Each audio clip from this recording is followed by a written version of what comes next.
Égorgement en pleine rue d'un professeur quasiment dans la même semaine, manquerait plus qu'un couvre-feu et on serait officiellement en période de guerre. Et comme on se fait signaler par le camp du bien quand on commence à émettre l'idée d'une solution radicale à l'encontre de nos ennemis, je vais me contenter de citer les paroles de la Marseillaise. Ils viennent jusque dans vos bras, égorger vos fils et vos compagnes, aux armes citoyens, formez vos bataillons. C'est pas une incitation à la haine, c'est une incitation à l'honneur, une incitation à protéger les nôtres. Plus que jamais, et quelles que soient nos différences et nos différends, il faut à présent choisir un camp, celui de la nation ou celui de sa destruction. Aujourd'hui, la solution n'est plus politique, elle est citoyenne. Laissez les politiques s'occuper de leurs intérêts, ce problème ne les regarde plus. Ils ont suffisamment montré leur incapacité à réagir. Si on continue à compter sur eux, on se rend responsable de la situation. Donc on doit dans un premier temps choisir un camp, pour ou contre la France. Ceux qui nous poussent au communautarisme, qu'ils soient religieux, sexuels ou ethniques, ceux-là sont des collaborateurs, ils ont déjà choisi leur camp. Ceux qui participent à la haine de la France, même combat. Il faudra les déboulonner. On doit réunir ceux qui aiment la France contre ceux qui veulent la détruire. Vous parlez de guerre civile depuis tellement longtemps que vous n'avez même pas remarqué qu'elle était déjà là,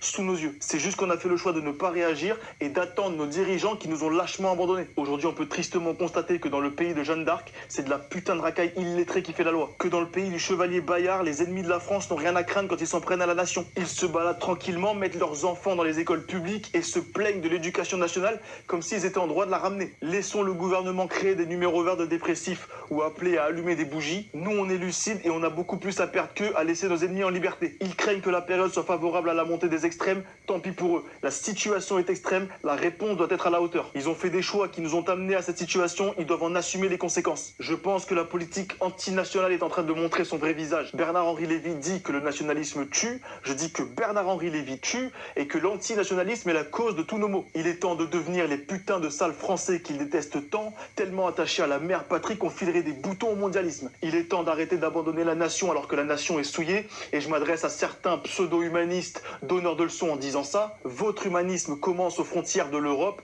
le mien s'arrête aux frontières de la France. Pour les Français, je n'ai que de l'amour, avec les autres, je n'ai que des intérêts. Et vive la France libre!